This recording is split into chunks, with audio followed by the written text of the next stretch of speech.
Welcome to the debate. Today we are taking a rigorous look at a ubiquitous feature of modern nutrition to uncover the truth about artificial sweeteners versus sugar. Yeah, we are zeroing in on the complex physiological and really the metabolic battle between artificial sweeteners and natural sugar. Right, so the central question we really must answer is this. When we replace sugar with zero-calorie synthetic alternatives, are we executing a smart, scientifically validated strategy for harm reduction, or, and this is the flip side, are we confusing our brain and metabolism in ways that ultimately drive obesity and metabolic dysfunction? Exactly. So I will be arguing that artificial sweeteners are a safe, highly regulated, and effective tool for reducing caloric intake and managing blood glucose when they're used to substitute sugar. And I will be arguing that artificial sweeteners create a dangerous mismatch in the human body. By delivering intense sweetness without actual calories, they disrupt our brain signaling, our hormone release, and our gut microbiome, potentially leading to worse long-term health outcomes. Before we even look at the metabolic pathways or the neurobiology, we have to acknowledge the reality of the food environment we're living in right now. Oh, absolutely. We are operating in a public health landscape that is, frankly, drowning in sucrose and fructose. According to the United States Department of Agriculture, Americans consume an average of 69.8 pounds of refined sugar and 39.5 pounds of high fructose corn syrup per person every single year. It is an astronomical caloric burden. It really is. And that burden is the primary driver of a global crisis of obesity, type 2 diabetes, cardiovascular disease, metabolic syndrome. The list goes on. So, from a standpoint of clinical outcomes and harm reduction, we desperately need pragmatic interventions. We can't just wish the modern food environment away. Right. And this is where artificial sweeteners, or non-nutritive sweeteners, come into play. The FDA has conducted rigorous, comprehensive safety reviews on the 6 main synthetic sweeteners, which includes aspartame and sucralose, alongside plant-based alternatives like stevia and monk fruit. But safety on paper and functional health in the human body are two very different things. True, but the regulatory scrutiny applied to these compounds is immense. Take the acceptable daily intake, or ADI thresholds. For a 132-pound person to exceed the FDA safety limit, they would need to consume 75 packets of aspartame or 23 packets of sucralose every single day over the course of their entire lifetime. The safety margins are vast. By directly substituting sugar with these well-regulated sweeteners, we achieve something incredibly valuable. We lower net caloric intake and aid weight management, all without triggering the severe blood sugar spikes associated with sucrose. It is a highly effective, pragmatic tool to combat a dietary epidemic. Look, I understand the appeal of the math. You take out the calories, you theoretically solve the problem.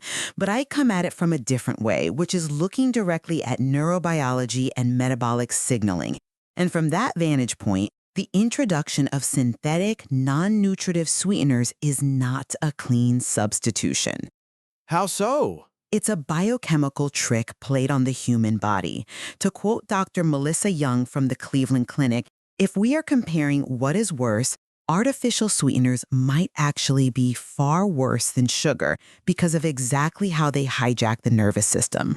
Well, far worse is a very strong claim when we are talking about the known, documented toxicities of chronic high sugar consumption. It is strong, yes, but we are dealing with what is known in the literature as the sweetness paradox. Compounds like sucralose are 600 times sweeter than table sugar. When you ingest them, you are completely bombarding the brain's pleasure centers. To use the Cleveland Clinic's analogy, if eating normal sugar sets off a firework in your brain, consuming artificial sweeteners lights up your system like closing time at Disney World. Wow. Right? Confetti is flying, the music is blasting, the lights are flashing. But here is the critical problem. That extreme, unprecedented level of sweetness arrives entirely absent of actual caloric energy. Meaning the body expects fuel and it gets nothing. Precisely. This profound mismatch confuses our body's natural ancient satiety mechanisms. Instead of curbing appetite, this unfulfilled biochemical promise inevitably fuels sugar cravings, alters our gut bacteria, and paradoxically promotes the very weight gain it was engineered to prevent. We can't just swap a molecule and expect the brain not to notice. So let's dive right into that neurobiological mechanism, because the concept of this mismatch is really central to the skepticism surrounding these compounds.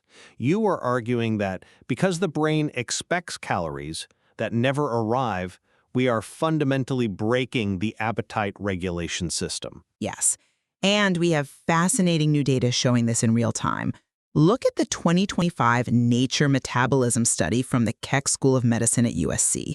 Dr. Kathleen Page and her team conducted fMRI scans, functional magnetic resonance imaging, on 75 participants to track how their brains and bodies responded to sucralose versus real sugar and water. The brain imaging studies are always compelling because you can actually see the blood flow changing. Exactly.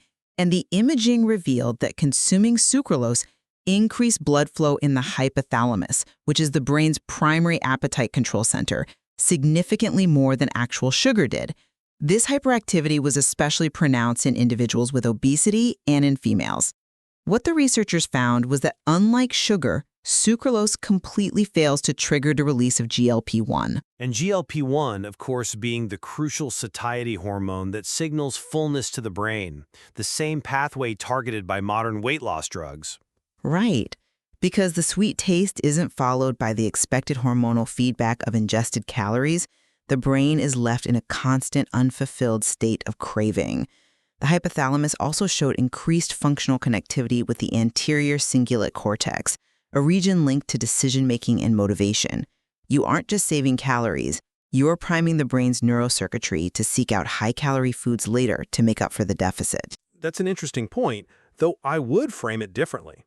I do not dispute the fMRI data showing that the hypothalamus reacts differently to sucralose than to sucrose. It is a non-caloric substance.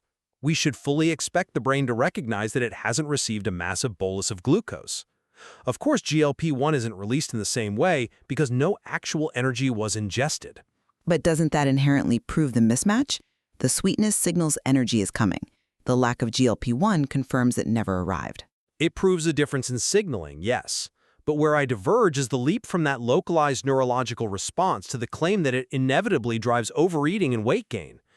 When we look at actual human behavior and net clinical outcomes, the data simply does not support the idea that this neurological mismatch overrides the caloric deficit. You don't think a hyperactive hypothalamus drives compensatory eating? It might drive some, but not enough to erase the deficit. If we examine comprehensive, systematic reviews and meta-analyses, spanning durations from 4 weeks up to 40 months, we consistently see that people consuming artificial sweeteners actually decrease their overall energy intake compared to those consuming caloric sweeteners. Even if subjective cravings fluctuate, or there is some degree of compensatory eating at a subsequent meal because the brain wants those calories, that compensation does not fully offset the calories saved from avoiding the sugar in the first place. So you are saying they might eat a bit more at dinner, but because they skipped the 200 calories in the soda, they are still mathematically ahead. Exactly. You are still netting a caloric deficit. We cannot let hypothetical neurobiological models outshine the observed, real-world behavioral outcome. When people swap full sugar sodas for diet sodas, their total daily energy intake goes down. But we can't simply look at total daily energy intake in a vacuum and ignore the underlying metabolic hormonal shifts. A calorie deficit doesn't mean much if your insulin sensitivity is being wrecked in the background. This brings us to glucose homeostasis and the gut microbiome. The disruption doesn't just happen in the brain, it happens in the endocrine system. Consider the cephalic phase insulin release theory, or CPIR. The idea that just tasting something sweet makes the pancreas pump out insulin. Yes, the mere taste of intense sweetness on the tongue can cause the body to release a preemptive spike of insulin to prepare for the incoming sugar load.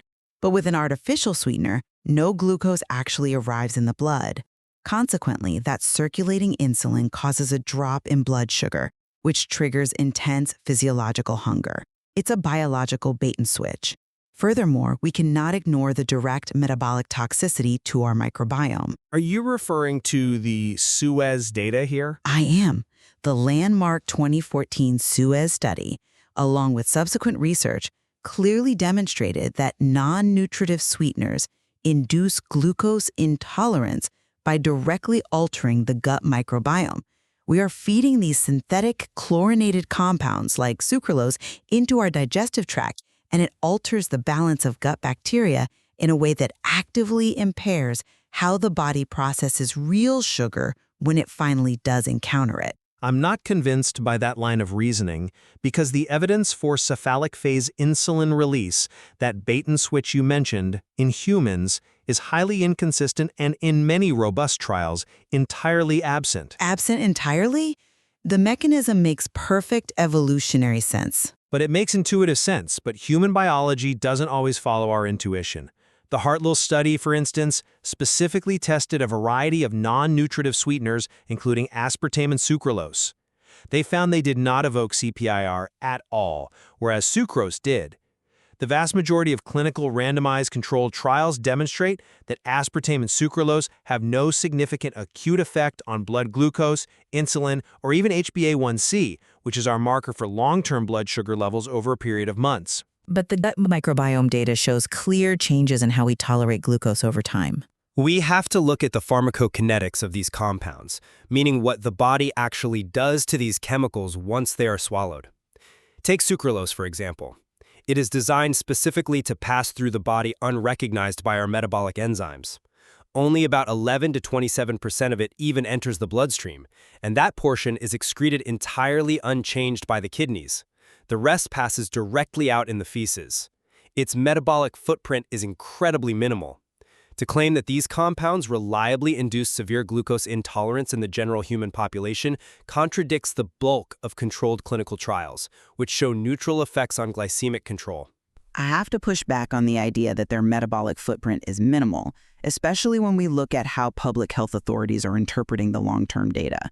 We have to address the World Health Organization's conditional recommendation against using non-sugar sweeteners for weight control. The WHO guideline is definitely a major talking point in this space. And for good reason.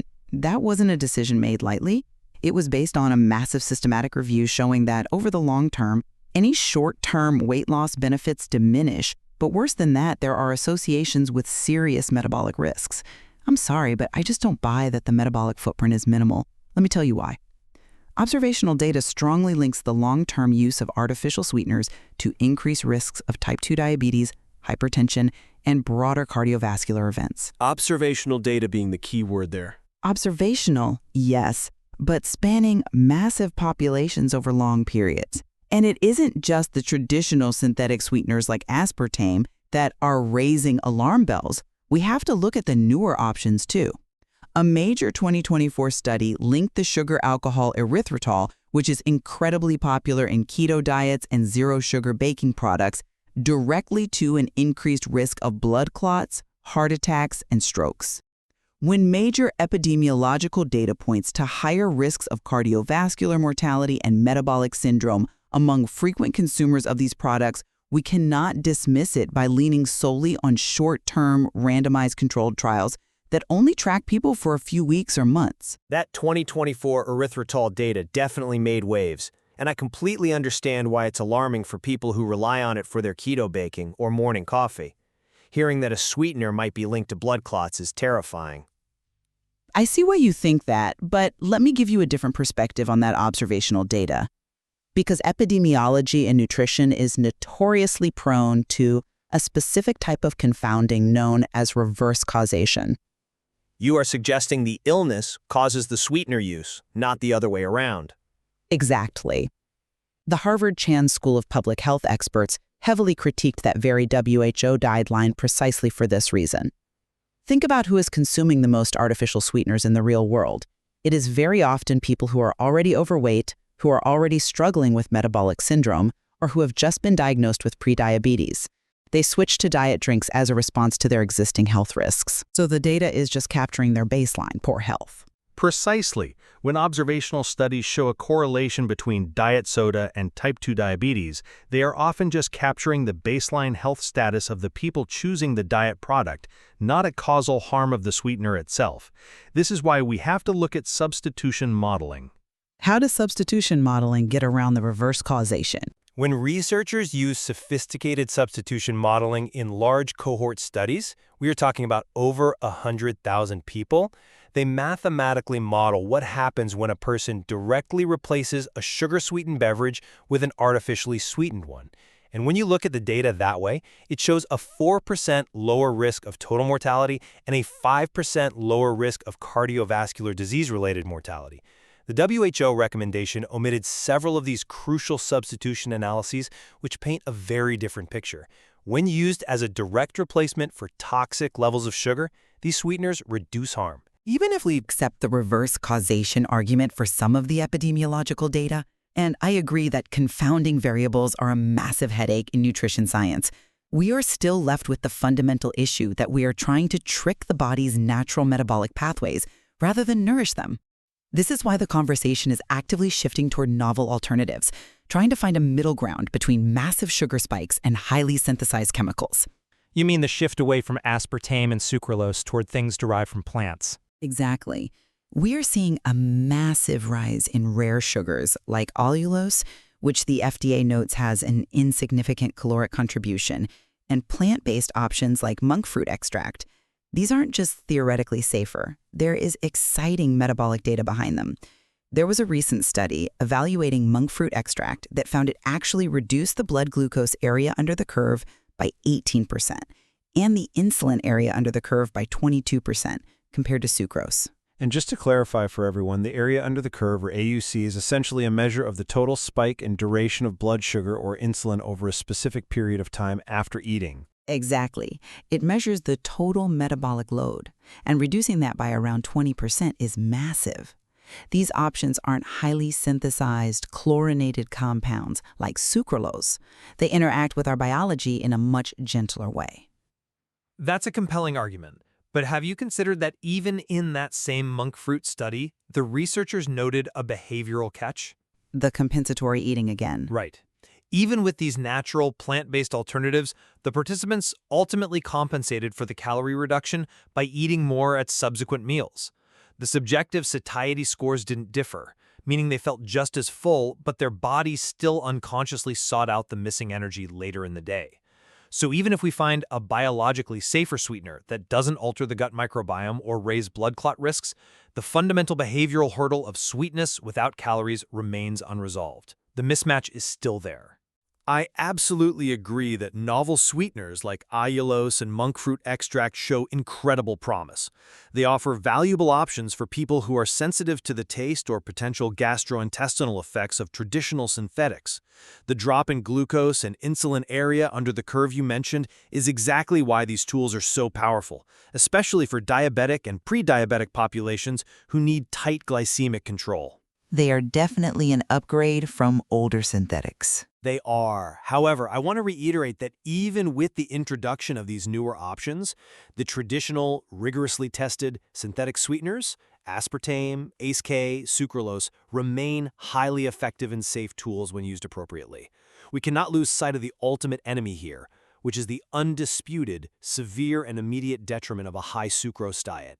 The perfect should not be the enemy of the good. If a diet soda helps a patient step away from consuming 40 pounds of high-fructose corn syrup a year, we should champion that substitution regardless of whether it's sweetened with monk fruit or aspartame. But we must champion true physiological health, not just better-looking short-term caloric math. To summarize my perspective, artificial sweeteners, regardless of their FDA approval status, represent a biochemical trick played on the human body. They create a profound mismatch between sensory input and metabolic reality. By lighting up the brain's reward centers without providing actual cellular energy or triggering crucial satiety hormones like GLP-1, they leave the brain starved and craving. Over the long term, they risk disrupting our natural appetite regulation, confusing our insulin responses, and altering the gut microbiome. We cannot outsmart millions of years of metabolic evolution with a zero-calorie blue or yellow packet. And my summary is this. We are living in a modern food environment where the sheer volume of refined sugar consumption is an absolute, undeniable public health crisis. Artificial sweeteners, while perhaps not physiologically inert, are thoroughly tested, safe, and immensely pragmatic. They offer a proven pathway to mitigate cardiovascular and diabetic risks when used as a direct substitute for sugar-sweetened beverages and foods. They allow us to reduce our overall glycemic load and daily energy intake without demanding an impossible level of dietary perfection from the general public. I think one area where our perspectives certainly converge is that the data on artificial sweeteners is incredibly complex and still evolving. But ultimately, water and unsweetened whole foods remain the undisputed gold standard for human health. I completely agree. Trading a high-sugar, ultra-processed food for an artificially sweetened, ultra-processed food is missing the broader point of holistic nutrition. While these sweeteners are valuable harm reduction tools, they are not a replacement for a diet built on whole, nutrient-dense foods. Exactly. We invite you, the listener, to evaluate your own diet. Pay close attention to how your unique body and appetite respond to different types of sweeteners, and explore the research further to make the best personal choice for your long-term health. Thank you for joining us on the debate. There is always more to explore in the material, and we look forward to exploring it with you next time.